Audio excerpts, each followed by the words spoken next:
What is up, everybody? Welcome to The Stack. I'm Alex. I'm Justin. I'm Pete. And on The Stack, we talk about a bunch of books that have come out this week. And, ooh, boy, this is a big week for comics. Summer is kicking off, baby. And, you know, we say big week, but this time, and only this time, we mean that's it. not true. Not Yeah. There's one other time. See if you can can determine the other time that we meet it, because this is the first time, and there's going to be one more time in the future, and I don't want to... Yeah. We need some sort of interesting lie detector test, if only there was one in one of the comics we're going to talk about.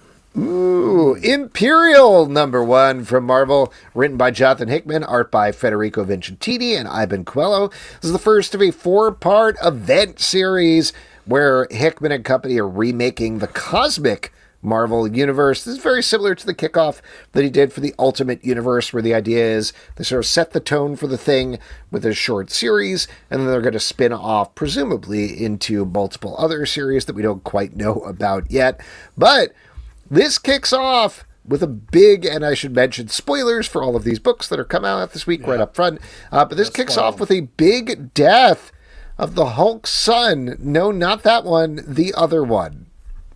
Yeah, the other one. Yeah, Still that was the vibe. Well, Hulk even says, he's like, you know, I didn't really know him super well. It was just crazy when he was like, they killed my son. And I was like, oh no, Scar's dead. And then they got to the next page. I was like, what are you talking about? That's they're like, well, I feel like we have this thing where the Hulk fucks.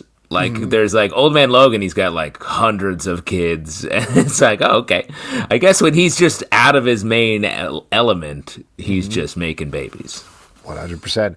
Anyway, that is the kickoff for the book, but it turns out that the Hulk is only one of many leaders who are losing their loved ones to a mysterious villain. Seemingly, the villain is revealed by the end of the issue, kicking off a big cosmic war, as space is wont to do. What do you guys think about this kickoff? How are you feeling? You excited to go to space? I've been wanting to go. I love the space Marvel characters, and with some of them, I feel like we get a lot of Guardians, we get a lot of Peter Quill, and we get some of him here. Great. It was great to see the Planet Hulk stuff, and I believe it's been announced we're going to get a Planet She-Hulk, if I'm remembering correctly. Yeah, there's 2 one-shots that are coming up, Planet She-Hulk and one focusing on Black Panther. That's very fun. I won't say anything. It's just a planet of lawyers, and it is cutthroat. Oh man, wait till you see it. I feel like that's set up really well in this book, but the character that I feel like has just been underserved for a long time is the characters whose helmet is on the cover right here, Nova. Love some Nova. We get a Peter Quill and Nova hang sesh. Those two doing some stuff is going to be very fun. The thing I was surprised about most after the manhunt from the X universe, it was like, follow up on this. Professor X going to his daughter, his precious daughter, in space. And they're like, not this issue. Nope. I was like, that was your big D's, gang.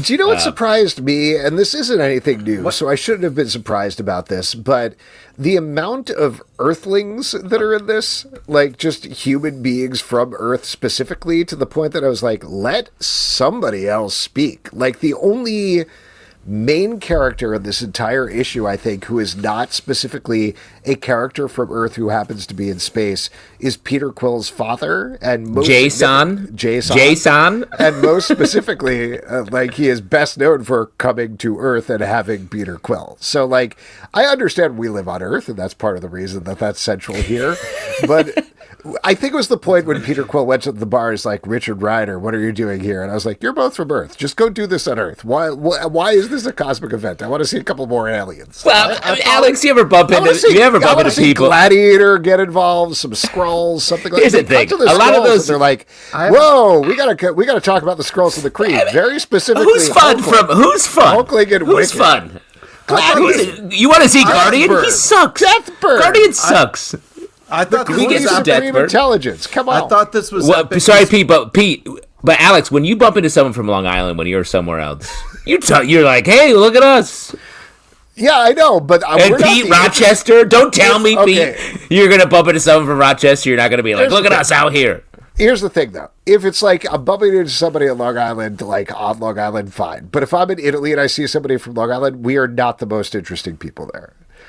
Like I don't think I'd be like let me show you some photos from my vacation in Italy, and it's all my friend from Long Island. Anyway, I thought this was epic. I really loved it when Hulk had that moment where he was like, the guy asked for mercy, and Hulk's like, wrong planet. I was like, this is badass. What do you think about the fact? What do you think about the fact that and Hulk I also both like, fucks and kills? I also just thought the kind of like the start was slow, which I appreciated, but then there was just a lot of talking about strategy, which I was like, I don't know how much of this conversation we really need. You know what I mean? But I also really love the art. First time reading a Jonathan Hickman book. Oh, yeah, exactly. It's all strategy, my guy. You got tricked into the Planet Hulk focus at the top, and you were like, yes, Hulk fucks and kills. Well, Alex, I think the Hulk, when he's off planet, it's like when you go to Italy, you fucking kill. And so the Hulk is sort of doing that same thing. Yeah, there's no... I think Sakaar is sort of the Italy of space, I think. Yeah, just to check, and I know this isn't being recorded, you can't be arrested for murders internationally, right?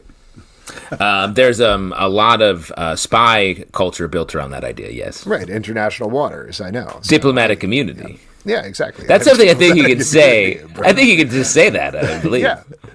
Right as you're done stabbing the guy. Diplomatic immunity, baby. Yeah. That's what you whisper in your victim's ear. Yeah, I like this. I like the setup, other than my stupid little quibbles that I mentioned above. Great art from Federico Vincentini and Iban Coello throughout. Art's unbelievable. Let's talk about some theories here, because we get two dudes playing a game. I'm going to take a wild stab and say one of them is Games Master. What? I know, that would be crazy. No. I feel like the other one is probably Loki, based on the cut of his chin and his hair. Ooh. Wow, look at you. See, I agree with you. They make the most sense. They're the least... I don't need them right now. We've seen... I feel like we've been a little over-leveraged on both Loki and Games Master lately. Well, we take a sit. I don't mind all these Earth folks in space if we could take a break from Games Master and Well, let me throw another theory out at you. So this is getting into the end of the issue, but we get set up with these 4 murders of loved ones that are happening by this poison. Jason is leading the charge to find out who did it. At first, they're like, oh, it's a Kree Skrull thing, so they accuse the Krees and the Skrulls, but the Krees and the Skrulls are like, yes, we did make it, but we didn't use it. Yeah. Instead, it was stolen from us, and it certainly seems like it was stolen by the Wakandans. They chase a Wakandan out, who kills a bunch of people in the meeting. That's the problem. It's like anytime there's a big meeting, there's going to be a Wakandan spy somewhere watching. So being like, oh, Wakandan spy doesn't mean like, it was them. Yeah, here's my theory is even though we're told he's dead at the end, I think it was Jason. Like, I think we're setting him up, Jason of Spartax, as the big bad of the cosmic universe, because that's kind of the place he was in for a really long time. I think he set up all of this. That is not a Wakandan. He stole all the stuff, and he's doing it so that, I don't know how he can come back from death necessarily, but like he can take power or control from behind the scenes. I mean, I like that theory. I mean, I definitely know that wasn't a Wakandan. Yeah, Games Master's just placing bets on who it is as well. I agree. The Jason being like chill, I was like, this is fake. I just thought, though, he was dying anyway. So I don't know exactly if your theory will be correct. Because, I mean, there are a lot of other villains in space. What about Annihilus? Annihilus? Does Annihilus make plans, or does he just scream at the Fantastic Four and have his little just hisses. Little glowy pillbox on his neck? I hope he shows up. I feel like he was such a big part of the previous multiple iterations of space. So I'll see what happens. We'll be there for every single. It's an interesting start, though. I'm excited. Yeah, I think it's fun. We will see what happens.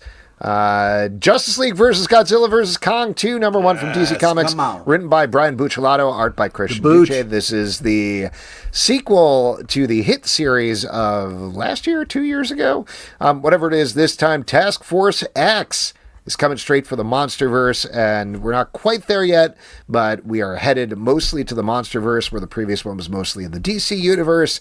But we got some big monster fights. We got the Justice League. We got Godzilla. We got Kong. We even got, though this was spoiled in advance, Wyatt Russell's character from Monarch Legacy of Monsters shows up here as well. So that's a big deal if you're a fan of Monarch. Pete, you seem pretty psyched, so take it away.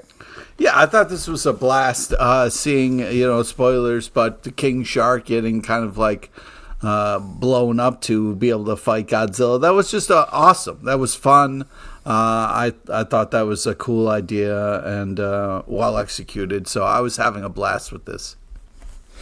This was a lot of. I had to halfway through this issue. I had to go back and be like, what was this cover? Oh, right, because there's no. Half the issue is just like, look, Barry Allen got married. Hey, what is he going to do about his personal issues?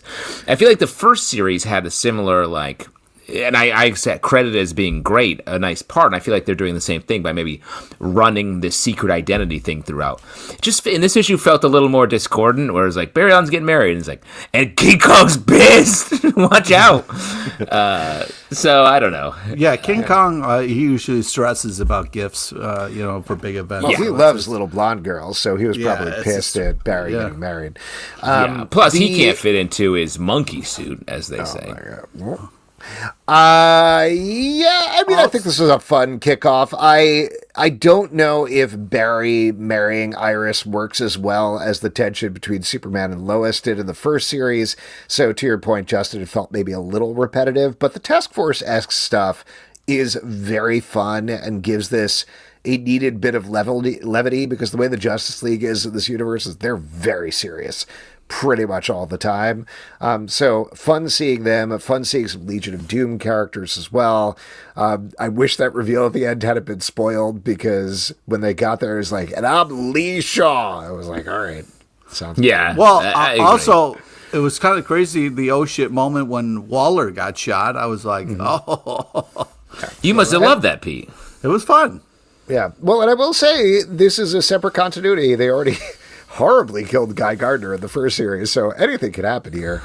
Maybe Amanda Waller is dead. I guess we'll see what happens. But let me ask you, where are we going with the Godzilla Kong of all this? Like, it feels they were barely in this book. Yeah. I don't know what the idea is. That's kind of always what it is. They're always barely in it, and then they come in at just the right moment to save the day. First, Godzilla attacks, and then they team up with Godzilla. That's how this stuff works. So, I don't know. We'll see what happens. Wow, I wish I had your middling enthusiasm. Here's something I'm very enthusiastic about. Star Trek number 32. Star Trek number 32 from IDW, written by Colin Kelly and Jackson Lanzing, art by Davide Tinto. This is part 5 of 5 of Lore War, where Lore has Age of Apocalypse, the Star Trek universe. It all comes down to this as our heroes fight back to get 4 characters who are seen on the cover who had their brains removed so they could power Lore and Data's takeover and remaking of the universe. Pretty gross. I love this crossover. I think it tied up in really fun, really very Star Trek-y fashion. The only thing is, and this is, I guess, a good thing, I wish there was more of it, because there's like one page where they free everybody from the brain machines, and I was like, no, this is 4 one-shots. I want to see each of these things happen, because they're so insane. Yeah, I mean, I agree with you. They did the Geordi LaForge Borg. I was like, yo, let me swim in that, guys. I love that idea, because he already has a computer on his face. Seems like a natural mix. Yeah. But this issue is jam-packed with ideas. Yeah. I like a lot of the, to steal a phrase from a speaker I admire, twists and turns in this book. There's some good stuff. There's a to be concluded at the end of this, so we do not really know where the Star Trek universe is going to land, but certainly literally anything can happen right now, and that's surprising in a good way. Yeah. The Lore War was a blast. It really lived up to the hype. A lot went down in these 5 issues. I think, a sign of a good event is, you want more afterwards. But I do agree they could have at least enjoyed some of this a little bit more. But a lot of heads, a lot of brains in this. But, if that's your bag, then you're going to have a blast in the lore war. Oh, I love brains out of skulls. Oh, man. I'm like, let me see. Do you have a good wrinkles. head house? You know what I mean? Where it's just somebody's head, you walk in the mouth type of thing. You know what I mean? There's plenty of that. Head house? Yeah, that's what. Sorry, Pete. You've never invited us to your home, even though we've invited you so often to our. You stayed with Alex recently. But do you have a head house? No, I don't. But you I have a hall of mirrors in your house. I do not live far from the shoe house. So all right, I don't. Wow, that's the most country shit. We make fun of you for living in the country, and you're like, I live by the shoe house, the house that's a shoe. Yeah, you live in a fairy tale. So you live in a candy house with a witch. No. Because I'll tell you what, if there's one guy who I would get suckered in by a candy house with a witch, it's you. But I also think you could sweet talk that witch into letting you be her roommate. Here's the thing. I think the witch would be like, please stop eating my house. I don't know how you worked away at the foundation so quickly. My God, Pete LePage. Yeah, that's true. Yeah, and then that's how you get a wife, Pete. All right. Fall in love with a candy witch. Come back to my shoe house, you candy witch. That's the clip we need from this episode to really bring in the new listeners. Ultimate Spider-Man Incursion #1 from Marvel, written by Deniz and Cody Ziglar, art by Jonas Scharf. Finally, the Ultimate Universe and the Marvel 616 are getting together, and specifically this is picking up on a cliffhanger, not a cliffhanger, but a dangling plotline where the Maker left Miles Morales a mysterious blank card before he left to remake the Ultimate Universe, or remake a new universe in his image, and now Miles's baby sister has disappeared into the Ultimate Universe, and he's gone after it. So he's going to take a little tour here as he tries to find her. In this one, of course, it kicks off with him hanging out with Spider-Man and Spider-Man's son, who is also a Spider-Man. What do you guys think about this mashup? Hey, Justin, you got your pup 10? Are you still in the Deniz camp, or what's up, bro? I'm actually organizing a tetherball tournament in Deniz Camp. If you guys want to register, it's really fun. It's good. I'm a counselor in Deniz Camp, and I have very short shorts. You guys should come by. It's the water is fine. I was surprised by this issue. It felt like, incursion is a big word to throw around, right, in the Marvel Universe. Sure is. And this felt like the start of something much bigger, or a standalone thing. But it's sort of in the middle. This book oddly touches on sort of all of the big players that Deniz Camp has set up in his Ultimates book as they go around the horn. But it also has sort of the containment of a classic just Spider-Man crossover story. So I don't actually know where we're going to land with it. I also feel like the Maker, what is Miles' importance to this story that the Maker would go out of his way to give him a little business card that takes him. Yeah. I don't know. This posed a lot of questions that I'm curious to get into the answers. Well, the good news is it's just the first issue. We'll get more answers. But I do agree that this is fun. It's got great art. And, it's a little bit of that Spider-Man meme where they're all just kind of three of them pointing at each other, kind of brought to life a little bit here in a fun way. So, yeah, I'm having a good time with this. So, more of this, please. This made me feel weird, this comic book, reading it, and for a number of reasons. One reason is I would love for these universes to stay separate. I'm really enjoying the Ultimate Universe, and I know that's tilting at windmills, but having Miles come in and interrupt this, it made very specifically Ultimate Spider-Man suck more. All of the things that I have been okay with, Peter Parker being background and being like, I'd rather not do this. In his main book, there's a tension there that I think is inherited through all of the issues. Here, him trying to nope his way out of the situation constantly is just what are we and I understand that's the point, is Richard, his son, looks at Miles as like, oh, that's a cool Spider-Man, but knowing the Ultimate Spider-Man is not cool, we know that, but we hope that he will be cool. In this issue, he is decidedly very uncool. And that makes it, again, it just led to an uncomfortable read for some reason. It definitely popped the balloon a little bit in a way that I was surprised. Because it's something I think I've at least talked about a lot in Ultimate Spider-Man is there's so much tension with the contained focus and the timeline of the way the Ultimate story is being told. Like, every month is a month. We're getting ever closer to the Maker returning. And this sort of was like, actually, we can sort of screw around a little bit with that and play with the timeline because it didn't have any of that tension and pressure. And I think it let some of the air out of the other books. Yep. I mean, he's still chasing his baby through time. I mean, there's that pressure. What exactly are they doing, though? Because they're like, okay, let's look for my sister by looking in every window in New York. That's how you look for kids, right? I don't know. Got to start somewhere. I guess. Maybe not the best way of starting, though. But that's why I say chip your sister. I would go to the M&M store and just wait for her to show up. You know what I mean? Once again, with the candy house, Pete. All right. That's where I would know to look for you, Pete. Why don't we move on and talk about DC Pride 2025, number 1 from DC Comics, written by Vita Ayala, Jude Ellison, S. Doyle, Maya Houston, Sam Maggs, Tim Sheridan, Josh Trujillo, and Jenny Blake. Art by Don Aguillo, Vincent Cecil, Derek Charm, A.L. Kaplan, Giulio Macaione, Alex Moore, Skylar Patridge, Emilio Pilio. It was Max Sarin, Philip Sevi, and Sarah Solar. Now, This is usually an anthology story, and it still kind of is anthology book, every year. It is very lauded. It's won awards, been nominated for awards.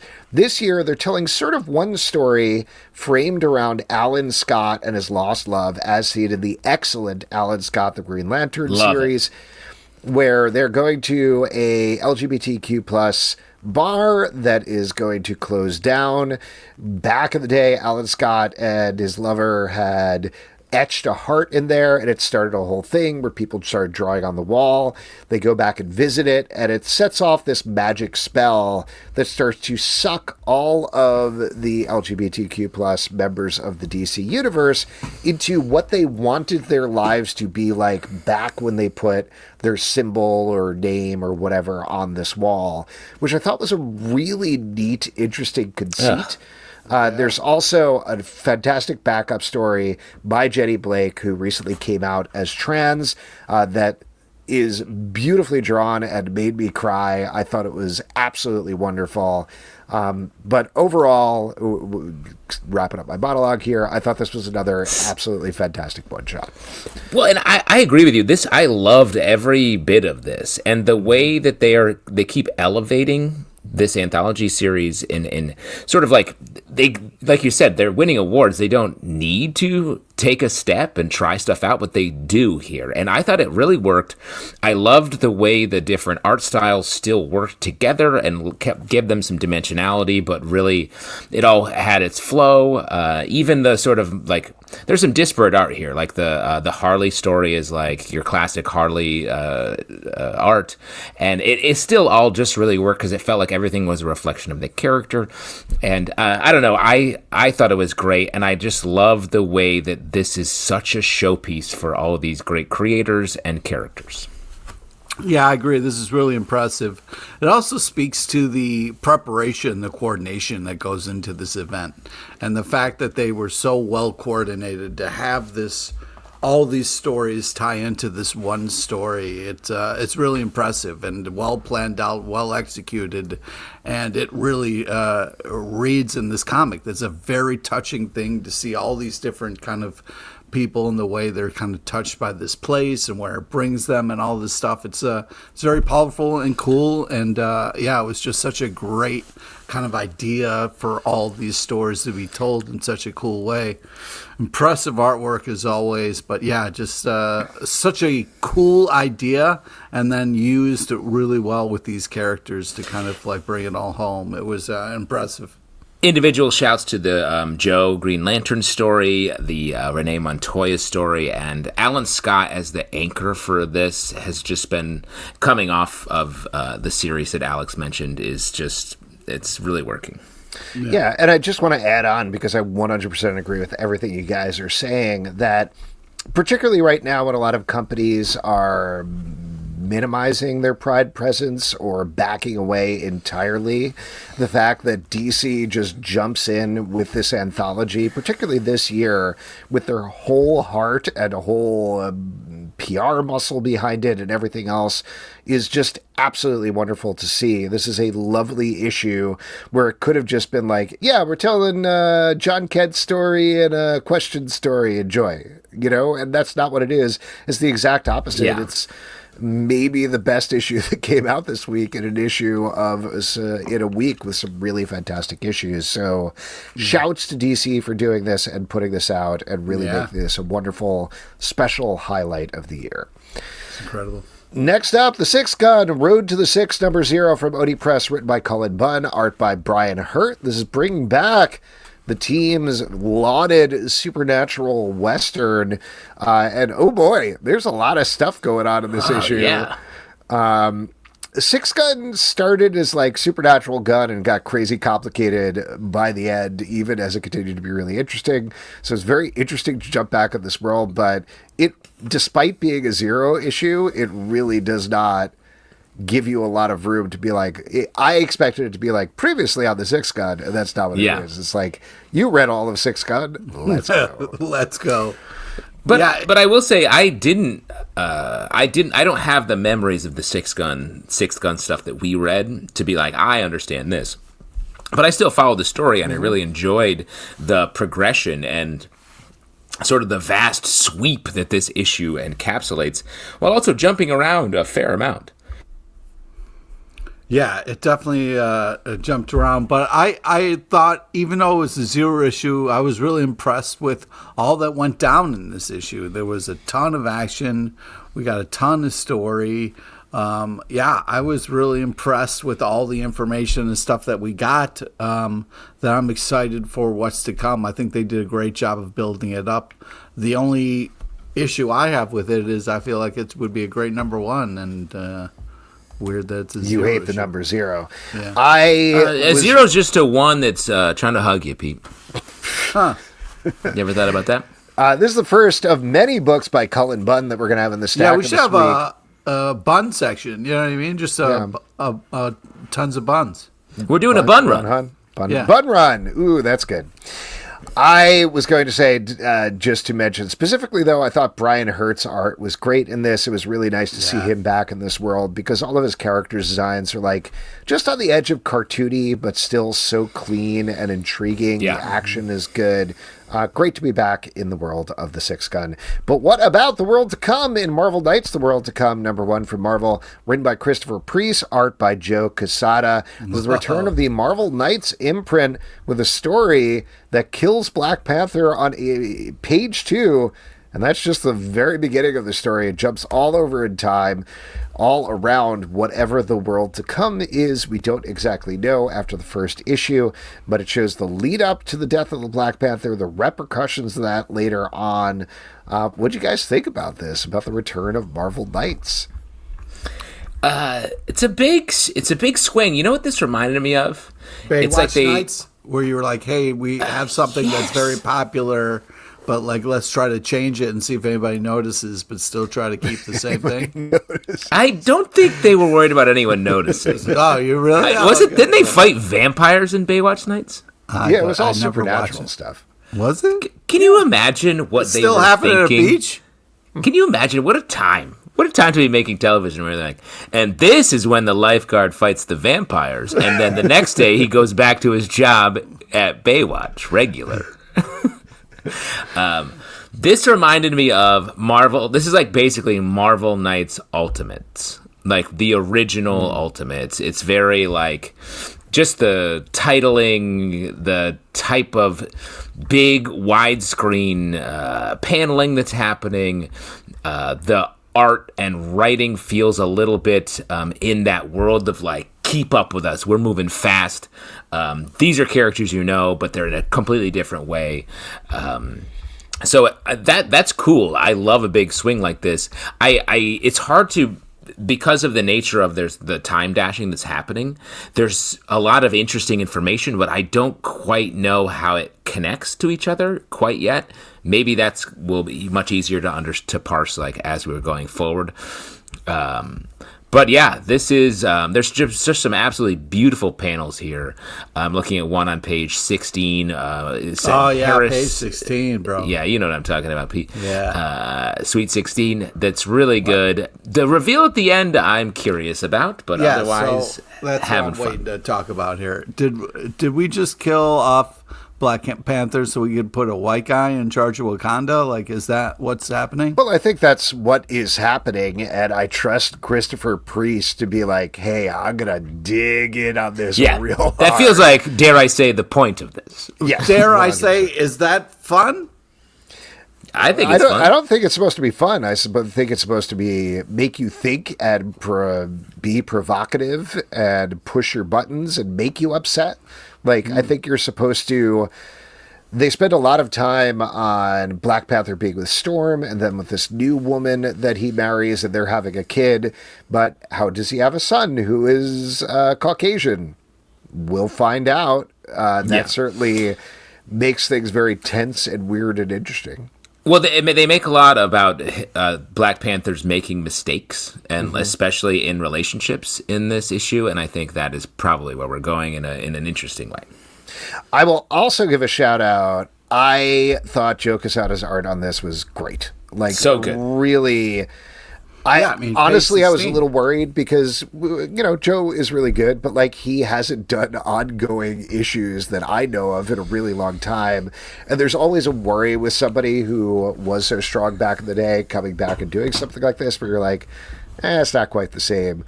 The art is fantastic throughout, and I think a lot of that is down to Richard Eisenov's inks as well. Yeah. He's on inks, which I just think like...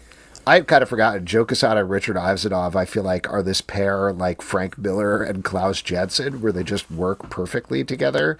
So awesome stuff. I really loved how this book looked. Yeah, the art looked great. I do think it is different in a good way. I feel like Joe Quesada is adapting to this title to make this book look the way it does. And I do think the inks and the colors have a lot to do with that. But yeah, really, I loved all of that.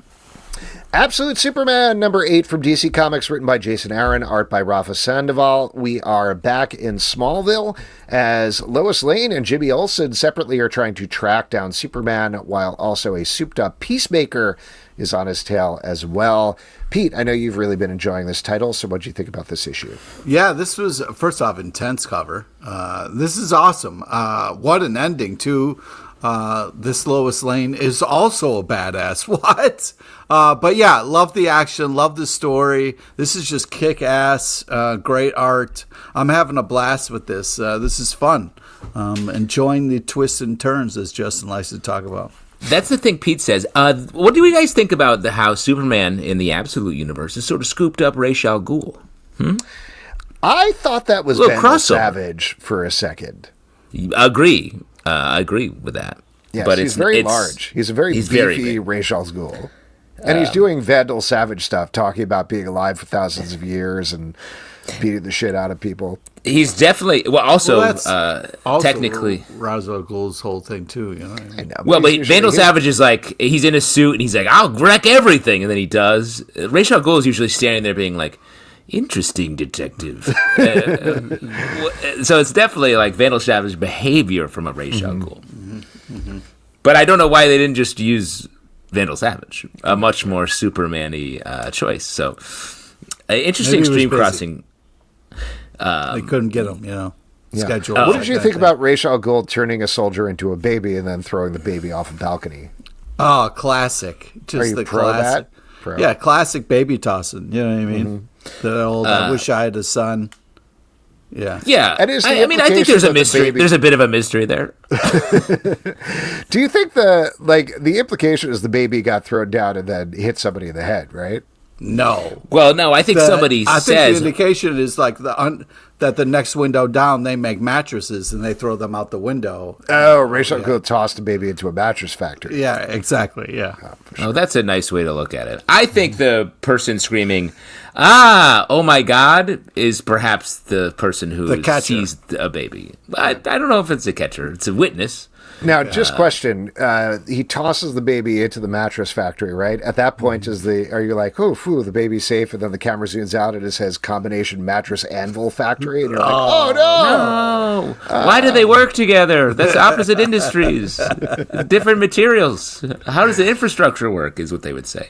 Yeah. But I will say, it rains men in New York, and sometimes it rains babies at the same. Fair enough. It sort of starts with babies, like a little drizzle, and then it progresses. It progresses into a heavier teens, and then rain. you're like, oh, we're in trouble. Yeah, but then when it's raining men, that's when you say hallelujah. Yes. And let's see if we're saying hallelujah about this next comic. The moon is following us. Wait, hold on. We didn't say anything. We didn't say enough about this book because I do like this book. We talked about the mattress factory, the anvil factory. None of that is in this title. I'm so sorry. This book has a point, and I think that's worth mentioning. Like, I feel like Jason Aaron is building toward ideas. It's set in Smallville, a town where big things seem to be happening. Let's talk about renaming this town because it's a big place. He's really differentiating. Sorry, you wanted to talk about something substantial, right? Yeah. You want to talk about something important? I think I'm making a pretty Wait, you brought this back up to do bits about Smallville? I don't do bits. I don't do bits. Everything is real. I say real. I'm real. Okay.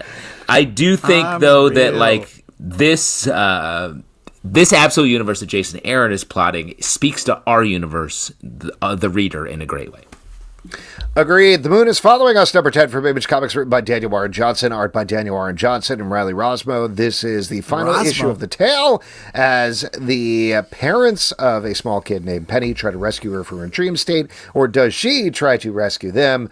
Pete, I know you love this book, so take it away before we break your heart. No, don't break my heart. Alex, how could you? This is a story about an amazing daughter who has magical, amazing dream powers named Penny. That's just like your daughter.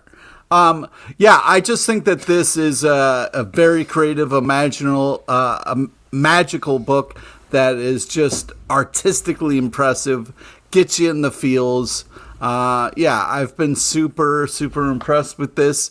It got a little muddy in some issues where I wasn't sure what was happening, but by the end here, you kind of figure it out a little bit. And I don't know. I eat it with a fork and knife. I love every single issue and panel, and it's just super impressive, and I love it. You eat it with a fork and knife. I mean, that's like, I love this. Like a steak. Yep. Or like, are you talking about like pizza? No, I don't eat pizza with a fork and knife. But you like pizza. Yeah, I love pizza.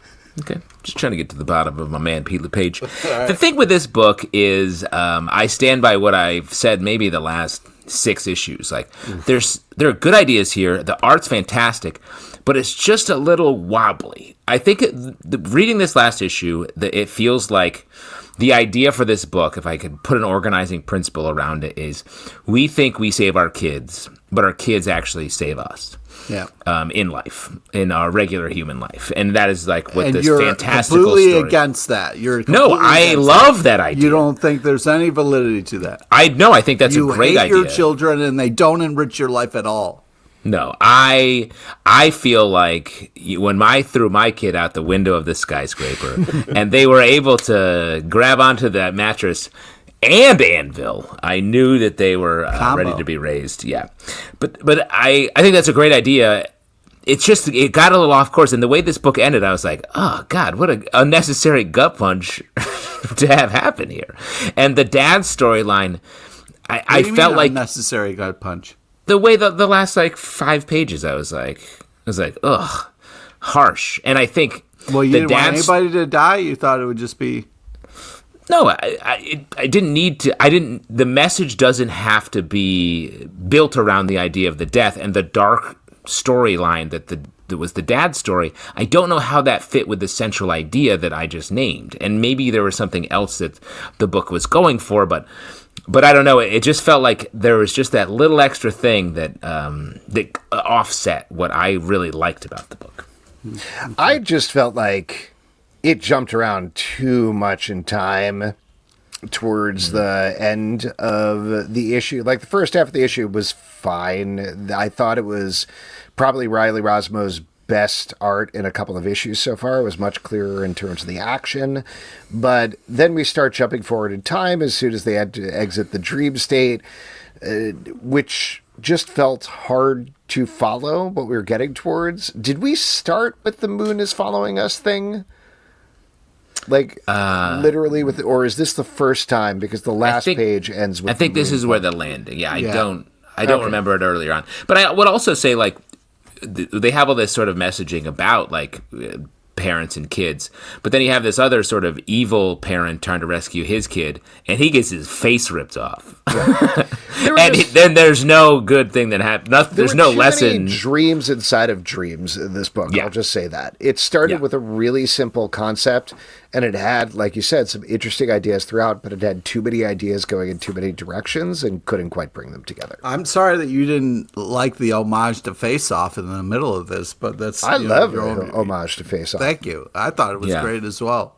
Mm-hmm. Really good. When his face landed on John Travolta's, I was like, right. Yeah, the main thing I remember about Face Off is them taking the faces off. Right. Not putting them on or switching them. That's meant to be the takeaway, Alex. No, I don't remember the switch. I remember them facing off, the faces coming off. You thought that was it? They would just take and then I turned it off. Here's what I remember. I fast forwarded through the rest. What I remember the most is the magnetic boots in prison that happened in that movie. That was cool. That was cool. The gold gun. Great movie. What a great summer. That came out the same summer as Con Air. What a wild summer for Nicolas Cage. Here, let me just say, the summer. Let me just say, the Face Off, like The Moon is Following Us, had a little too much going on. Take it easy. Take it easy. Just because you didn't doesn't mean that it's. I thought it was very touching and very moving, and I thought it was a kind of adorable way to end it with that. Are you talking about Face Off? Are you talking about Face Off? Because to say Face Off is touching and moving I'm talking about The Moon is Following Us. And I thought I can't separate the two titles anymore. At the end with the title. I was most of the time I was reading The Moon is Following Us. I was watching Face Off, so it's hard to. Well, it syncs up at times, so I can see why you would do that. 100%. Exactly. But you start reading the comic when the first face comes off. Yeah, exactly. That's when you start reading it. Yeah, it's like the lion roar, All New Venom, number 7 from Marvel, written by Al Ewing, art by Carlos Gomez. After the big revelation that Mary Jane and Venom are inextricably tied together, Flash Thompson is ostensibly coming for her, but they need to figure out how to not have to kill each other. Things go, of course, terribly wrong, and stuck in the middle are the rest of the characters that we've been following the rest of the series. I know I said this the last issue, and I'll stop saying it with this issue. I was definitely wondering how the series would work after the main mystery was done, and as of this issue, the answer is very well. This comic is very fun and very ridiculous, and it's nice to see Al Ewing just goof off with some Venoms. Yeah, it's freewheeling, and I love that about it. And here's two examples of it. You've got Rick Jones wearing a T-shirt with the Defenders on it, aggressively wearing this T-shirt. Yeah, super aggressively. Very fun. He thinks he's fooling everyone. He's like a shitty Superman, essentially. He's like, no one's going to find out my secret identity or whatever is happening. And it's very funny what he's doing, almost parody of old school Silver Age comics. But then you've got all the Venom stuff, which I think is really fun. But I got to say, the Paul commentary has absorbed the internet hate of Paul and is just sort of spitting it back. He's called Top Knot by Venom's son in this. And he's like, hey, you know what? We are going to go, but you're grounded. But we're going to go get burgers. And it's just like, what? Why? But then they go to get burgers, and Dylan is like, are you getting a plant-based burger? And he's like, it tastes the same. I know. It's leading in so hard to the Paul hate, and I love it. It's working so hard. Yeah. Also, love this cover. It kind of reminds me of old Spy vs. Spy a little bit. It's really fun. Mm-hmm. Yeah, I agree. This is a blast. This is over the top, and it's very fun. We got the white Venom versus the black and gold. So this is a good time. Yeah. Yeah. I'll tell Do you you after remember this issue, and then I want to move on after this, really shipping Flash Thompson and Mary Jane. I think it's going to work out. Oh, that would be fun. Just You can't just in drop Venom. a bomb and then move the on next like that. issue That's we're really gonna talk cool. about Wait, I have one more thing to say. No, You remember no, that no, issue? Remember that That's Spy fucked versus up, Spy? man. That's really fucked up. You remember that Spy versus Spy comic where they went to Italy and fucked each other? Anyway, Flash and Mary Jane for sure, 100%. No. Absolute Green Lantern number 3 from Bullshit. DC Comics, written by Al Ewing, art by Wait till Jordan Janoy D. White's Lindsay. This issue sort of focuses on John Stewart, a character that we don't know too much about in this new continuity, as the in the flashback portion, they're dealing with a strange green wall and Abbotsford seemingly disintegrating people. Meanwhile, in the present, Joe Mullen has Green Lantern powers and Hal Jordan has Black Hand gun powers. Been a lot of back and forth in our Discord on this book in particular, but I think we've been enjoying it here on the show in direct defiance of our Patreon supporters. This is weird, but I like it. I really like all the kind of different things that are happening. Also, I love the art style. There's like a youngness to it that I really like that makes this kind of feel like anything can happen. I also think it's interesting the way we're just kind of getting little pieces of information and there's this judgment going on and then this kind of reverse green shield thing happening where normally the green shield or the green is something we can control. It kind of feels like they're just trying to learn the powers of it. So I don't know. It's weird, but I love it, and it's been interesting enough and different enough. As someone who's not a fan of Green Lantern, I feel like it's doing something to me where I'm enjoying myself. Yeah, this is the Green Lantern you love. Wow. I can't Shocking revelations from Mr. Pete LePage, the Scotch Tape King of Canada. What I think, wish. I like this book, and you know what it reminds me of?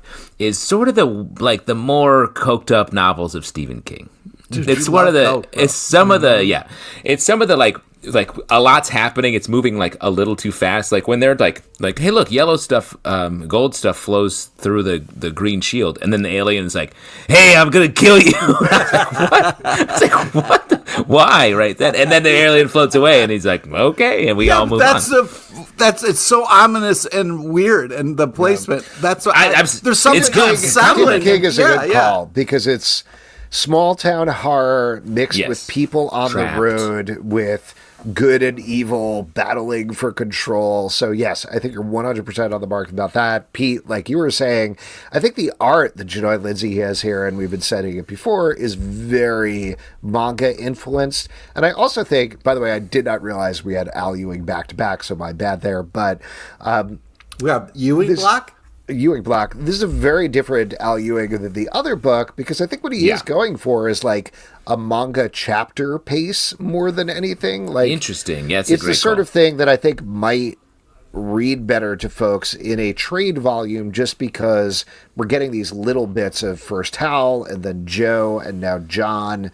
I don't know who we're going to get in the next issue, but I like this. I think this is interesting. It doesn't have the societal focus necessarily at this point of the other Absolute books, but I think what it's doing is pretty interesting. Agreed. These books are Al pals. Yeah. Endless Night, number 1 from Bad Cave Studios, written by Mark London, art by Tom Derenick. And I'll say up front something I did not know going on in here until I got to the end. This is like the 4th or 5th series in this world. Something that is really helpful to know when you pick it up and you're like, who are these people? What is going on? There are 50 things happening. There's a evil closet in this hotel room, and there's a guy with a skull shield. Skull shield, dude. There's somebody scubaing into the beach, a bunch of other characters, lots going on. This had me at Skull Shield. Not to keep making comparisons to other media, but like reading this book, it was like falling asleep in front of HBO or Cinemax and rolling over on the remote, and it changes from HBO to HBO 3 to Cinemax 1, and I was like, what? Like the blood squirting out, and all of a sudden there's a girl jumping out of the water. I was like, this is a wild ride, and it doesn't, I don't quite know what's happening, but it's written with strong confidence that is taking me along for the journey. Yeah, I agree. The confidence is winning me over, and I don't know why I love Skull Shield so much, but You don't know why? yeah, You don't know why. Well, one of these days I'm going to send you an invoice for therapy, because that's what we're doing. Red Hulk, number 5 from Marvel, written by Benjamin Percy, art by Jeff Shaw. In this issue, Ross is finally Red Hulk again, and he's fighting back against a Doombot army. Meanwhile, Machine Man and Deathlock are trying to escape through the snow, and the American government comes to shut them down. I do have one big question here, though. I believe can't just call him Ross like he's Ross from Friends, bro. You know what I mean? He Same was guy. on a break. In this issue, they spend a lot of time talking about how the American government can't extricate them until they get past the Latvian border. Yep. Right? Mm-hmm. Key moment. That's a key thing that Key moment, key thing. They got to Big get to the rule, border. diplomatic community. Yep. Diplomatic community. Except in, I believe it was One World Under Doom number 2, Doom got rid of all the borders. Ooh. So what's Maybe going on here? that we're not up to Doom 2 on this. you know what I Maybe, mean? except yeah. I believe they talk about the events of One World Under Doom number 3, but I could be wrong. I Uh-oh, don't know. Alex, time Whatever for it a is, no prize. Time for a no prize. The no prize is that there are no borders except the Latvian. There we go. I think Doom said there's no borders, but the American government, doesn't respect Doom's word quite yet. They're still Or negotiating. they thought he was talking about the bookstore chain, which already closed, and they were Or like, they there were are talking no about borders. There's no Doctors Yeah, who but are Doom's without book, borders. they didn't carry Doom's book when he wrote it back in the day, so they were like, The Art of the Doom. yeah, wow, Oh, great call. wow. This book, this is like a very regular Hulk book in a good way. Like, if you want to see a Hulk, if it's not your Hulk, it's this Hulk, just wreck some shit and then not want to transform back and do some stuff with a little bit of like Machine Man cut in. This is a fun book. Art's Yeah, really it's good. fun. It's fun to see Red Hulk fucking up Doombots. I mean, he's He even pulling off talks some about it. He's steam. like, I know I'm wrecking these Doombots, but that's my job. Yeah, so it's nice to see him loving his work and having some fun. You know what I mean? Inspiring. Well, Yeah. You're never too old. Oh, that's the inspiring part. Great. Yeah, I agree. And When also, you love your work, you never work a day in your life. but as a Hulk, when you see a Hulk buster, you got to be like, oh man, I hope I don't get busted. But Was Buster this makes in me this feel good. issue? I know I keep asking questions here. Was this the first ever successful Hulkbuster? Because I feel like usually the Hulkbusters of Ross is like, I created this giant robot that the Hulk could never. Oh, he wrecked it. Oops. Yeah. This might be the first time the Where's Hulk that? buster worked. I think. Yeah, that's what I'm saying. And he gets hit and he becomes a big pile of raw scoop. It's gross. But I mean, Red Hulk gets beaten a lot in this series so far. So he's not the strongest one there is. He is only Red Hulking for a little bit. But when I break out my my Pete Buster and my Zal Buster, you guys are gonna really feel it. Oh man, I can't wait to see what a Zell buster is. Yeah. Justice League, the Atom Project number 6. Pete, just real quick, yours is candy. Just a box of candy. I know. Yeah. Justice And League, the Atom Alice is Project. a box of Oreos with fucked up flavors. Oh, nice. Yeah, you got me. Yep. Set up a box, See? put a stick, put some Oreos under there. Yeah, I'm Done. You're in that box? You're stuck in that box? I'm stuck in the box. Justice League, the Atom Project number 6 from DC Comics, written by John Ridley and Ryan Parrott, art by Mike Perkins. This is the final issue of the series about the Atoms going after Captain Atom, except they ran directly into the Legion of Doom, who is secretly Inferno, which everybody knows now. How will they get out of this situation? Probably by shrinking. Oh, I don't know. I was so bummed because I really liked the series at the beginning, and like we talked about with the last issue, I think it just like ran head first into what's going on in Justice League Unlimited to the point that it Yes. completely lost the great conspiracy fugitive tone of the first couple of issues. I don't know what happened here because I really like this team, and this ending just did not work for me. Oh, I'm sorry to hear that.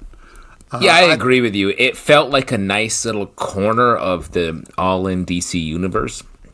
And instead, it suddenly had the spotlight on it with the Legion of Doom being there. And I think both things couldn't coexist, and the continuity won the fight. Well, I definitely liked the Joker moment, speaking of Legion of Doom, where he was talking about how shiny. I thought that was fun. I really loved the art style and the kind of art that had kind of like a little bit of an old school vibe to it, I would say. Yeah, I thought that it wrapped up okay, but man, I got some Grodd time, which I was happy about, because Grodd's kicking some serious butt right now, so it's nice to see Grodd in the sun a little bit before things all go bad, I'm sure. Working on your summer Grodd bod. Yeah, gotcha. You got to. But yeah, I just I hear what you're saying, Alex, but I do think that I didn't hate it as much as you're kind of like I didn't fall out of love. I didn't fall out of love. Yes, there's a difference between falling out of love and hating, Pete, and we'll talk about that on our next session because we're almost out of time. Be Not Afraid, #1 from Boom Studios, written by Jude, Ellison, S. Doyle, art by Lisandro Esteran. This is pretty much a mix between The Omen and what was the Twilight Zone episode with the little kid, The House on Maple Street? Is that what it is? Oh, yes. Yeah, the one where the little kid controls the whole town and can wish and get whatever he wants. It is very disturbing, very upsetting, but this was also one of my favorite issues of the week. This really surprised me with how crazy dark it went, and it's also building up a really interesting mythology that I'm very curious to see where it goes next. Yeah, I agree with you, really enjoy the art as well. Has a sort of like noir-y, and I don't want to say too much about some of the stuff that happens, but noir-y, touching on mythology while still sort of building out its own little world. I liked it. I looked at the cover and I thought to myself, nope. This is way too fucking creepy. No, but it says be not afraid. Well, then you shouldn't make the creepiest fucking cover of all time then. I was afraid, and then this was scary as fuck. This whole thing was creepy. That creepy kid was fucked up. Hell of an ending. The, spoilers, but the line, the God sent me to help me kill your son. Oh, god damn. So if you're into this shit, you're going to love it. But if you don't, it's scary as fuck. Excellent. Ultimate Wolverine, #6 from Marvel, written by Chris Condon, art by Alex Linz. And as a side note, we had Chris Condon on the show this week. Did we talk to him about this? Not really. Not really. Damn it. What was I doing? Yeah, I don't know.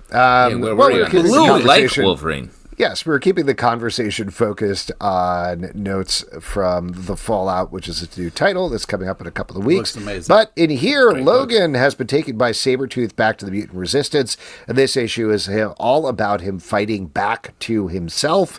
Pete, you seem to be wearing a Wolverine shirt, so what did you think about this? I loved it, surprisingly. First off, cool cover. Amazing art. The dream sequence stuff I thought was very powerful and cool. I really thought it was creative. That one kind of panel, I don't know if it was page 16, Alex or Justin, but when it was Colossus holding the little Wolverine. Really cool stuff. But I'm very excited and enjoying it. I'm not sure everything that is happening, but I'm having a great time. My favorite issue of the series so far. I thought this was excellent. The art was really working. It was great to see Logan sort of finally resurfacing. But I thought the mirroring of, or the connection between the art and the writing here, where it really felt like we were walking down the hallways of Logan's brain to finally get back. I thought this was excellent. Totally agree with you guys. I just wanted to give one shout out about the lettering as well, which I think really played to that. Yeah. There's a lot of play of white and black in this issue, and having just small, almost pinprick lines, just like 1-2 words popping out there, looking like flakes of snow that are also falling throughout the issue. I thought was really gorgeously done. Agree completely. The one thing I wanted to say is outside of this issue, but it concerns the X-Men universe. There was a issue of the X-Men, a flagship title that came out this week, not in our stack. Yeah. Interesting. It's just something to think about, that one of the flagship titles, due to it's what it's doing, has fallen out of the stack. Yeah, I mean, to talk about it specifically, I definitely waffled about that a lot because I felt like, of course, we want to talk about X-Men. That is, like you said, a flagship, but particularly on the heels of our State of X talk, where we all feel different levels of ambivalent about different titles in this line. X-Men, I've mentioned this before, not to pull back the curtain too much, but I feel like it is not worth us having a title in the stack if every week every month we say the exact same thing over and over again. Agreed. And we have hit the same thing over and over again about X-Men. We're like, this is fine. It's fine. And we haven't had much of a discussion about it. So I agree. It was not a criticism of the choice. It was just very interesting to me. Yes. Definitely sat there for a while thinking about it, and then I made a call.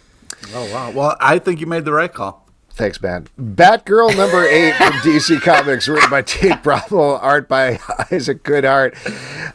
Cassandra Cain has taken a train trip to... Hey, get on the train, toot toot. We got a toot toot. Kicking on a train again. And while she's there, she is listening to her mother's last or reading her mother's. I think she's reading it. She's reading. It's not a podcast. No, she's got headphones in as well. I don't know. There was a point in the middle of Lady Shiva's dying wishes where she plugs My Pillow, I believe, which kind of felt like a podcast. Like, Jesus Christ. So I don't know. My Pillow. Who's got My Pillow on their podcast? That's. I mean, if anybody's gonna have it, Lady Shiva's gonna have it. Right? Yeah, she's a villain.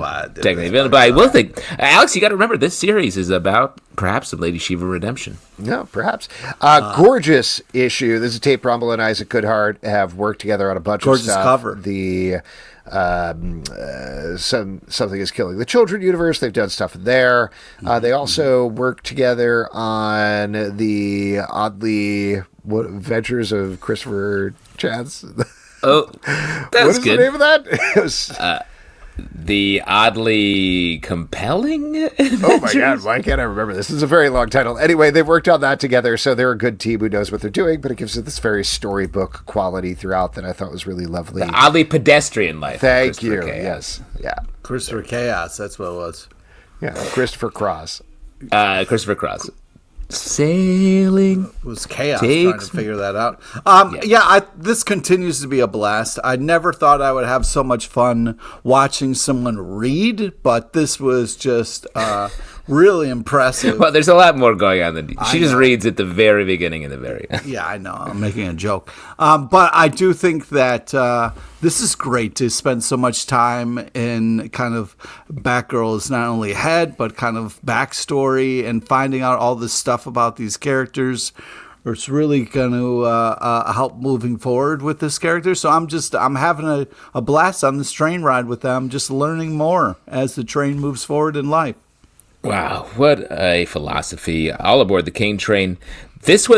I am liking this. They've been able to sort of hide this flashback fleshing out of Lady Shiva in the midst of a Batgirl story. There's very little Batgirl action here, but it is very compelling. And to shout out I like the two dudes who enter this story. They look like G.I. Joe characters from an 80s G.I. Joe comic. Yep. And really? It really...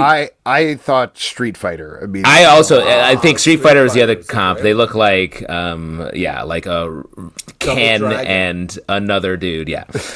Definitely, like, the art fits the style of the story in such a not realistic... Like, I don't think these people were actually wearing, like, short pink vests walking around back then. But it really matches. Purple. It really works. We're all about pinks and purples. What are you talking about? A short vest, like a vest that goes down like right to your ribs. Yeah. I used to wear a lot of half shirts were a big thing back then, dude. Yeah. A half shirt vest that is impossible to button. That's right. Pete is a tailor, so he would know. Yeah. The Pixar didn't happen, Pete. Pixar didn't happen. Wait, I have a question for you guys about this because I legitimately don't know the answer to this. There's a scene where somebody comes by and is like, "Excuse me, Miss Kane, it's time for your meal, chicken or pasta." Yeah. Does that happen on trains? I thought.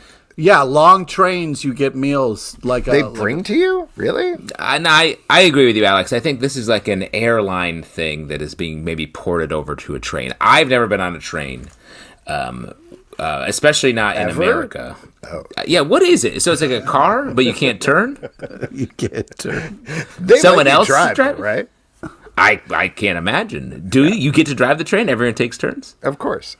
I mean, I would assume with the amount of money that she, I don't know, maybe she gets meals or whatever. But I did like how in the next panel she got both of them. She got both. Very funny. I thought that was fun. I agree that was fun, but I definitely thought that person was trying to kill her or give her a message or something because I was like, this doesn't happen on a train. What's going on? It was weird because there was and also focused on, you get to see a panel where you see the pasta and the chicken dish, and I was like, why are we focusing on this? But famously, cars have the bar car, the dining car where you go and get the food. Also, who would give a choice of pasta or chicken? That's weird. I will say the last flight I was on, when I just went to Rome and back, both ways it was chicken or pasta. Oh, but that's Rome. Of course, they're going to give you a big spaghetti dinner on the way. What the? I don't racist, think. Dude. It wasn't like there's an Italian chef. It's not racist. It wasn't like that is not. Well, racist. You went to Rome. Of course, they're going to give you. Yeah, but it's not racist. I mean, here's the thing: any flight in America has nothing. They're like, would you like these chips we found? Yeah. That's all they have. We have some leftover snacks. Yeah, what's on your shoe? You can eat that. Yeah. They're like, you could pay $12 for some cheese and old bologna. And you're like, I will say, not to big ups a company, but when I flew American Airlines to LA a couple of weeks back, both ways they gave us meals free of charge. Full meal. Full meals. Really? Both ways. It was crazy. I couldn't believe it. Wow, I don't listen to you when it comes to travel because you had a great time on that flight down to New Orleans and they didn't give a shit. Well, they're not. That's a short. It's like a 2.5 hour flight. Pete was strapped to the outside like that monster in that other Twilight Zone. Yeah, he was a wing gremlin. I would like the wing gremlin seat, please. That's how I always travel. How many bags can you pack for that? Yeah, it's all. Yeah, hard to check a bag, but I saw a flight attendant throwing some sun chips to the wing gremlin on my back. It's really hard. You got to really sync up. Speaking of which, let this one be a devil number 4 from Dark. Are we still doing the stack? Oh wow! I don't know why. Not really. Let me just be honest. Not really. Great cover. Thank you, everybody who listens to this. Written by James Tunnell IV and Steve Fox and Zach Thompson. Art by Peter Kowalski and Eric Zawadzki. This is the last issue of this title, delving into the legend of the Jersey Devil, and then we get a backup story about an additional legend. This did not turn out the way I thought, and ended in a very, strange, dreamlike way that I wasn't expecting at all.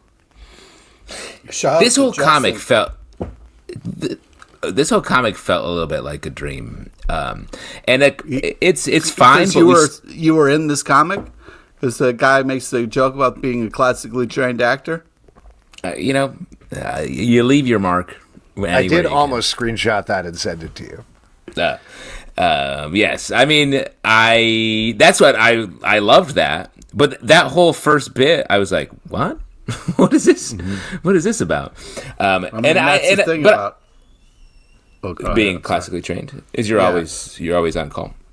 Yeah. The thing I love the most about these and sort of the little world that James is creating is the backups.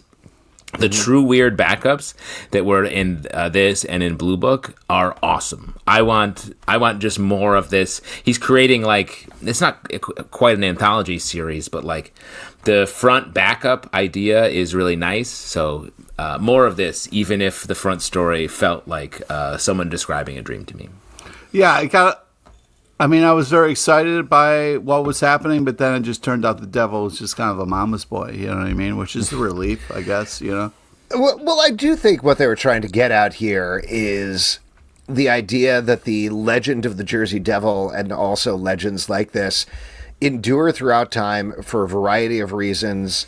They may be true, they may not be true, but the belief in them is something that causes them to be real to varying degrees, where it can actually literally be a creature that is the Jersey Devil. It can be something that becomes a movie. It could be something that is this relationship between these two brothers, a stressor from the outside on them lurking somewhere in the woods. So I think that's what they were getting at, but at the same time, it jumped so many places, particularly in this last issue, that I don't think it quite came together as a story. Do you think it also could be like one of those douchey actors who's like always talking about how they're classically trained and stuff like that? Absolutely. That's more of a Syracuse Devil, I would say, but yes. Yeah, I do wander through the woods and recite some like pretty decent Shakespeare monologues. Pretty decent. The Amazing Spider-Man, number 5 from Marvel, written by Joe Kelly, art by Pepe Larraz. This is the last issue of the arc as Spider-Man battles the Hobgoblin, who is trying to take control of poison soda. Is that what's going on here? I believe. Well, Alex, the scheme was a lot of magic mushrooms in this. The scheme was a thoughtful one. The Hobgoblin had put 2 years ago an antidote, a treatment to this anxiety-causing soda on the market, and it waited for those 2 years. This is, by the way, a villain with giant wings. He then hard to see at the patent office, I would say, but then he also then create the soda to sell the cure to them. The pharmaceutical giants being the real villain here. Oh, wow. I have a question about this issue for you guys. A couple of weeks back, we had a big argument about whether Mary Jane is allowed to call somebody else Tiger. And it got pretty heated. It spilled over into our Discord. People were going back and forth, arguing about it. In this issue, Spider-Man calls Hobgoblin Gobby, which I feel like that is his name for the Green Goblin. Hobgoblin is Hobby. And I thought that was pretty upsetting. Do you agree? Wow. Really good. Really good. Because you're shipping. Who are you shipping in this? Yeah, I guess? are you? I'm not shipping. It's just, that's his villain name. That's his name to drive the Hobby Green Hut? Goblin. Or what is? Hobby. You can call him Hobby Hog? Is that what you said? Hobby Hut? What's the name of that store? Hobby Lobby. Hobby Lobby. That's what I was thinking. Yeah. You can call him Hobby Lobby. Hobby Lobby, that's the one that supports all the anti-LGBTQ plus horror shows. I was going to call them charities, but that's not what they The are. villain of this. Yeah, they suck. Yeah. They do. Also, to call a business a lobby is incorrect unless it's an actual lobby. So Yeah, that's they don't just sell wrong. goods. You just go in and wait.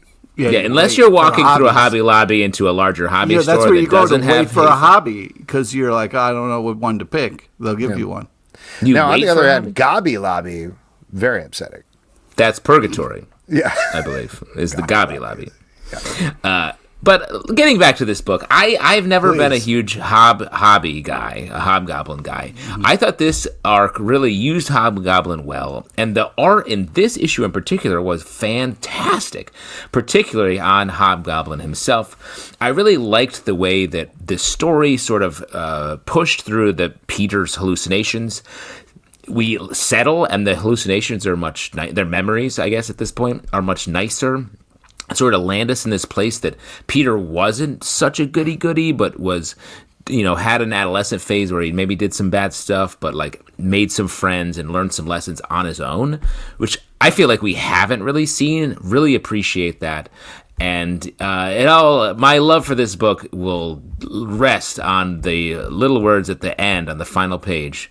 5 words with a hyphen.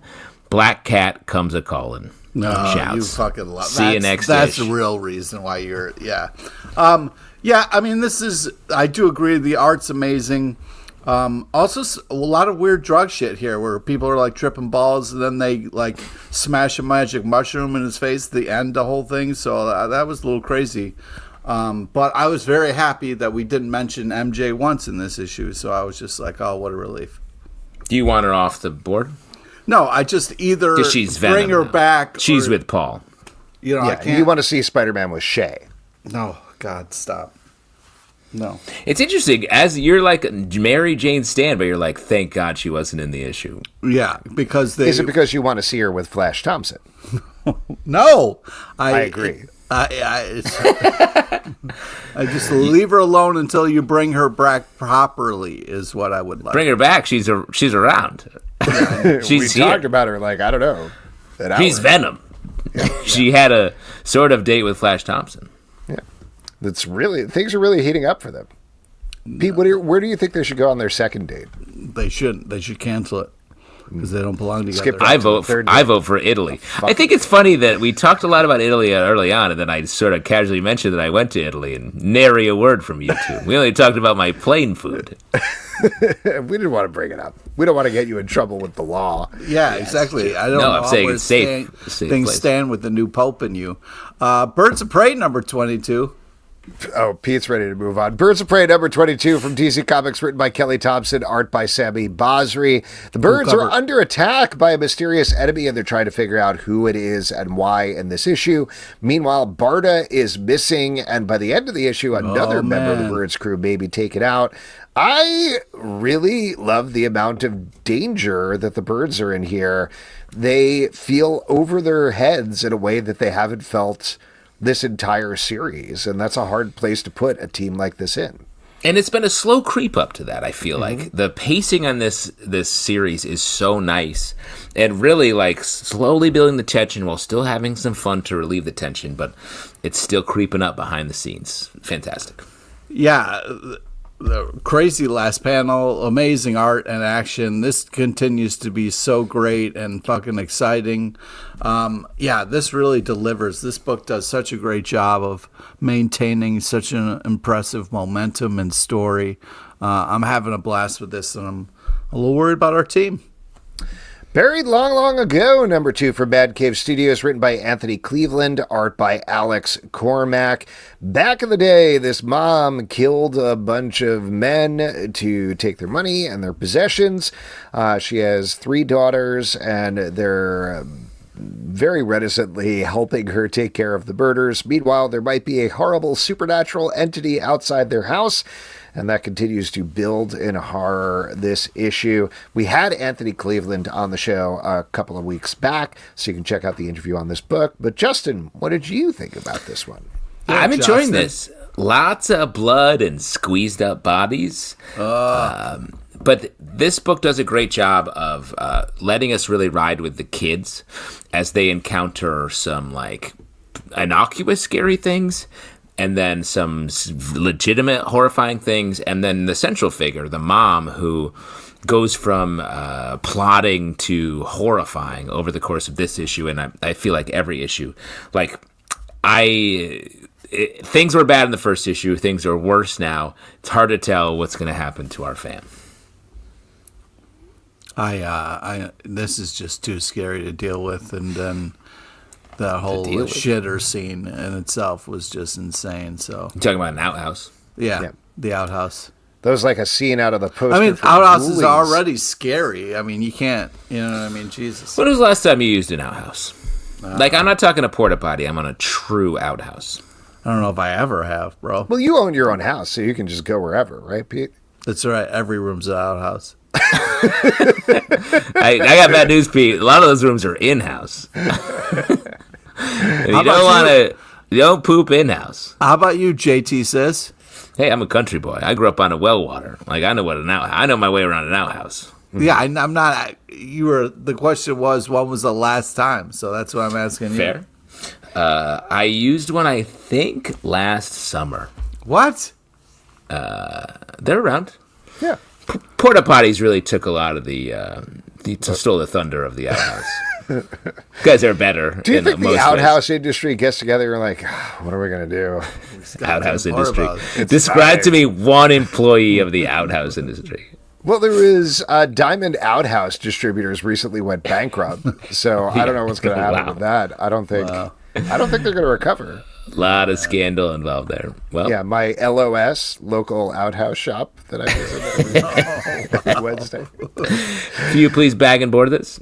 Storm at number 9 from Marvel, written by Burway Yodele, art by Lucas Wernick. In this issue, a bunch of stuff going down as Storm has been taken in by the U.S. government and questioned about her involvement in the escape of Professor Xavier. Meanwhile, Maggot is holding a fight club back at her home. Omega Maggot. And I'll tell you what, as usual with this book, even though there are insane things going on almost constantly, man, the way that they bring it together by the end is so satisfying. Yes. This book is crushing it right now. Yeah, it is. It might be the number one X book right now. So, folks, if you're not reading this, you got to get in. And let me say, there's a lot going on. And we get, you know what, a book, I feel like here's something we need to add. When the book crosses the Sidorak line, when it mentions Sidorak and is like, here's the thing with Sidorak, I'm like, you're deep. You're in quite deep. You're like outhouse deep right now if you're talking Sidorak. And this book does it, but it works. I like that it's touching on Manhunt stuff. We got like some super heavy intergalactic stuff happening. We're dealing with just regular Storm stuff. You've got Omega Maggot having a fight club untouched to the rest of the story for the last many issues. It's just its own thing. It's firing on all cylinders and making weird, hyper-detailed choices. Gotta read this book. And my favorite part, which is, Storm needs a lawyer and calls She-Hulk, and then you're wondering if, She-Hulk's available or a good choice or maybe too busy. But, man, she comes through like a Mack truck at the end. It's just glorious.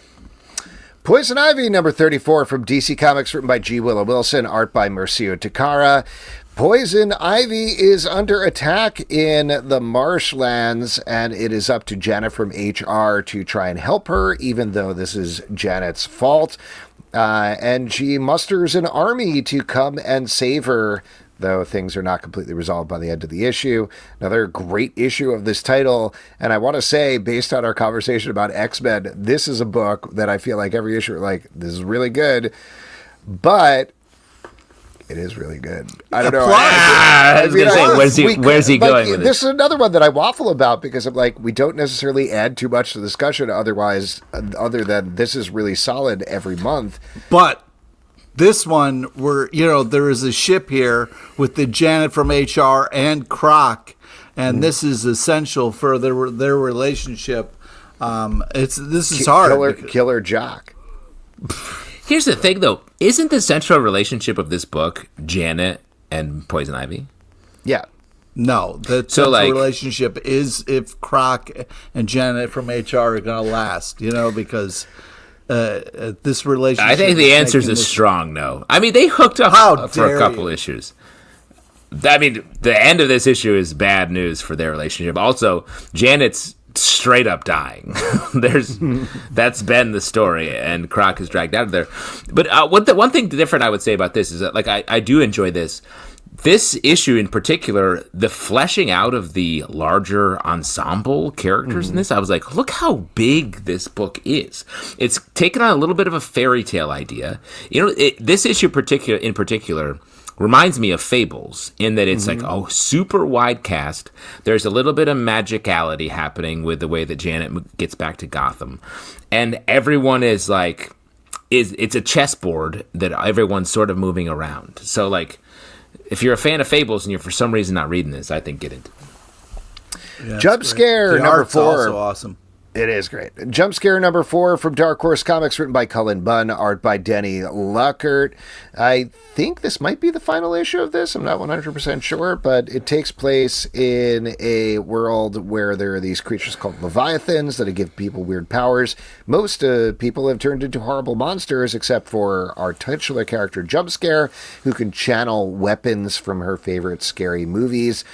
Things have gotten bigger, the mythology wilder as the series goes on, but it continues to be a lot of fun, and if this is the wrap-up, I thought this was a really good one.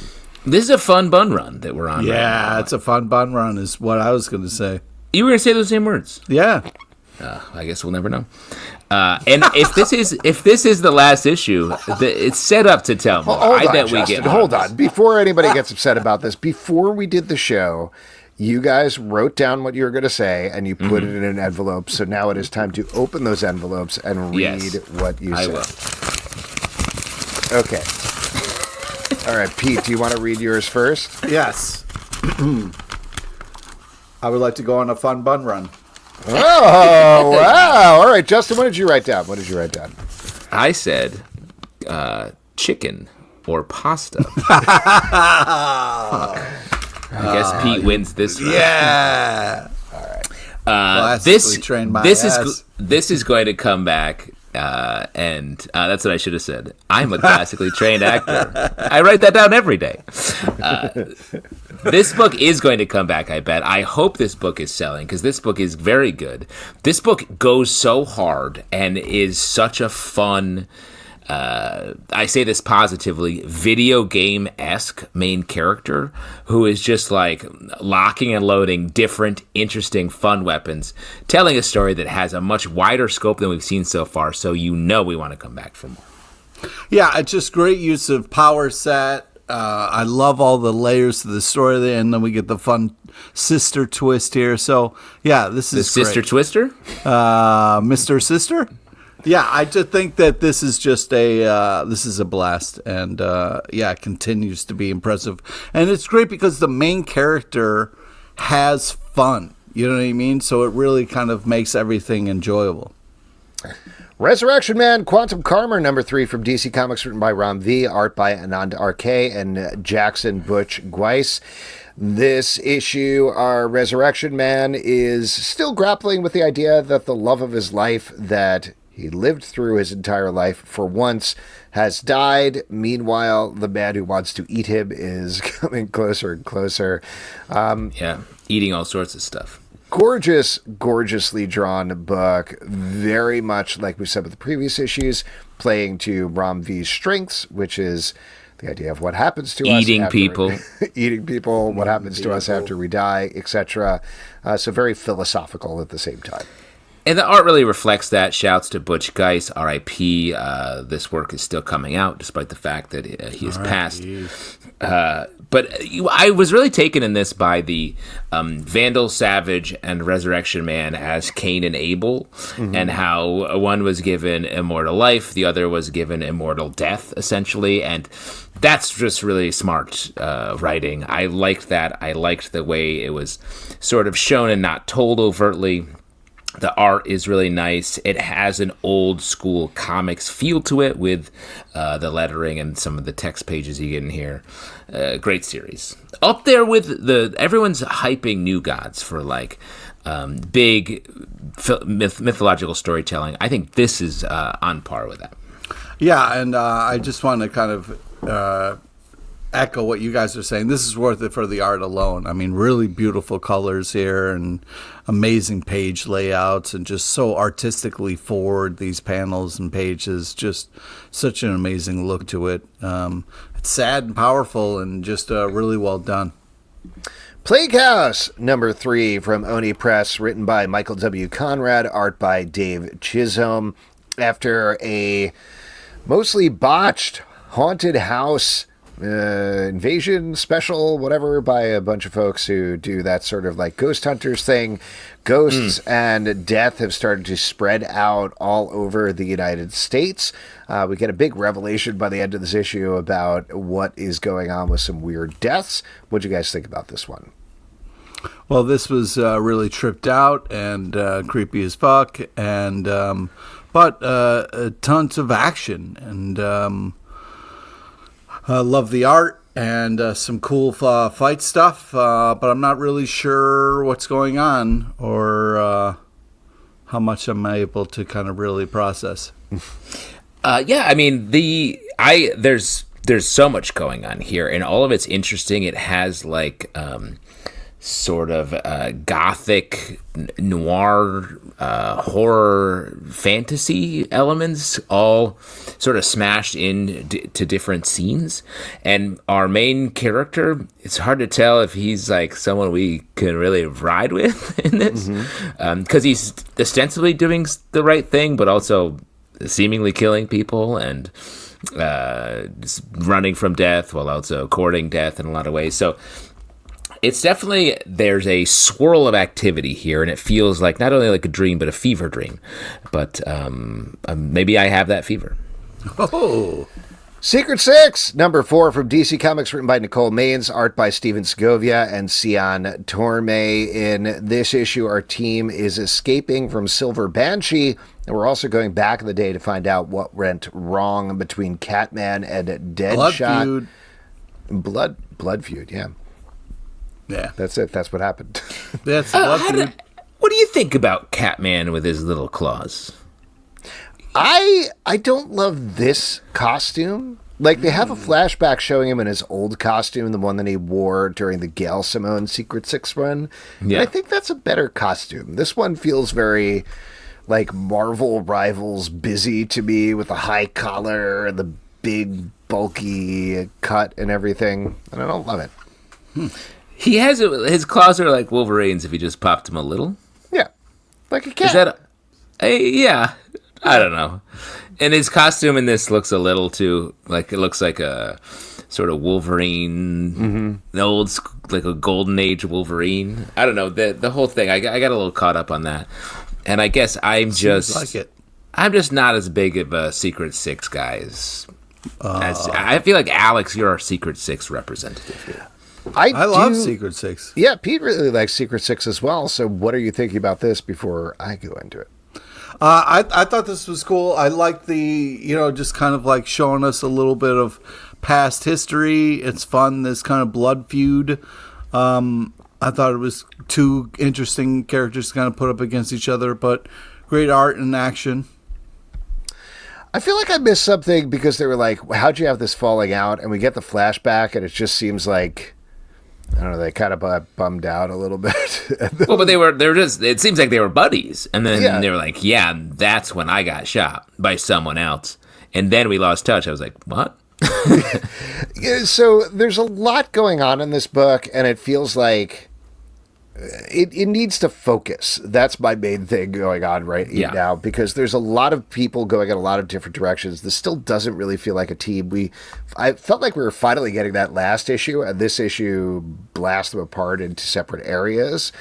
And I want to see how they work together. I mean, like, that's the joy of it. I also want to see, like, a clearer mission in terms of what they're doing, and I'm not getting that either. So I want to like this title, and it's not quite coming together yet. Radiant Black, number 34 from Image Comics, written by Kyle Higgins and Joe Clark, art by Eduardo Ferragamo and Marcela Costa.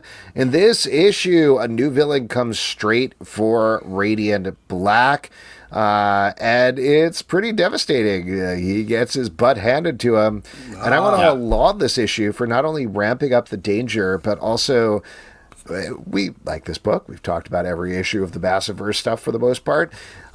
One part where Radiant Black in particular has been lacking is any sort of real villains that you can hold on to. Like, we had Shift for a little bit, but Shift is kind of pops in and then pops out and doesn't really do anything. This really feels like a palpable bad guy for Radiant Black that we haven't really seen in 34 plus issues. So I liked it. Yeah, agree, and I love the Shift as an inspiration for a great eatery in New Orleans as well. Shouts out to Shift. Amazing food. Yeah, this is hard because it's like I've said so many amazing things about this book. How does this continue? But yeah, I like the the fight sequences in here. I thought the art was amazing, and this continues to be a must-read kind of pickup. So, Sorry, I don't want to worry Pete too much, but I've watched a lot of television, and I know that you coughed just now, so that means you have tuberculosis and will be dying shortly. Oh, well, it was fun while it lasted, guys. Oh, thanks. That's a really well-adjusted way. I thought you would have really negative feelings. Just remember, cue up those last words. You want to have a good set. You know? Oh, okay. Good to know. What are you thinking? You want to workshop it real quick? I don't know. Maybe something like I love garbage plates and Philly cheesesteaks equally. Wow, it's like a last meal, but you don't get to eat it? Yeah. You just want to say it? Yeah. Nice. Oh, I'll be Sense eating memory. it. Don't you worry about it. That's probably what's going to kill me. You mean in hell? Oh, it's going to kill you. Yeah. There's always... If you knew the only thing they served in hell was garbage plates and Philly's cheesesteaks, would you try to get there faster? Maybe, if it was seriously guaranteed. Faster. All you could eat. I mean, I'm getting there. I don't know if I need to go faster. Sure. I mean, that's nice. I mean, it sounds like food from hell. How Garbage dare plate. you? I'm not saying it's not good. I'm just saying it sounds that way. Well, that's just insulting on many levels. Alex, That was at the end of the fun bun run. That was an old hobo song, is they always serve garbage plates in hell. Yes, we got one last wrap on the one last lap. On the Alex, famous runner.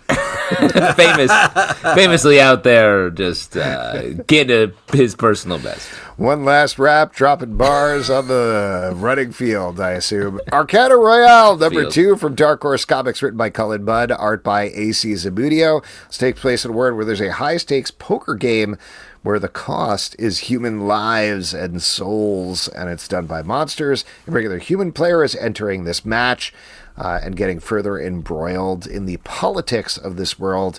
What'd you think about this? Did this bring the baton home? Oh, wow. Yeah, I'm here for the bun section. And, I thought this was cool. The tarot cards and the poker playing and all that kind of stuff. This is just fun idea, well executed. Also like the Plan B cartoon at the end. I also enjoyed this. I like that we start with in the character, getting into the character, and then find some really fun, fantastical stuff. That seems to be there's a demonic sock monkey hanging out at the poker table. Shouts to that. I'm curious how this evil poker works, this sort of tarot poker, and want to play. I think all sock monkeys are demonic, if I recall. You can just say sock monkey. You don't need to say demonic, I think. Yeah, it's repetitive. Yeah. Anyway, that is it for the stack. If you'd like to support this podcast and all the podcasts we do, patreon.com/comicbookclub. Also, we do a live show every Tuesday night at 7 p.m. Sure on Facebook and YouTube. Come hang out. We'd love to chat with you about comic books. Apple, Spotify, Android, or the app of your choice to subscribe, listen, and follow the show. comicbookclublive.com for this podcast and many more. Until next time, we'll see you at the Comic Book Club. Man, this life I've had has really been super tight bananas. Died. Dead.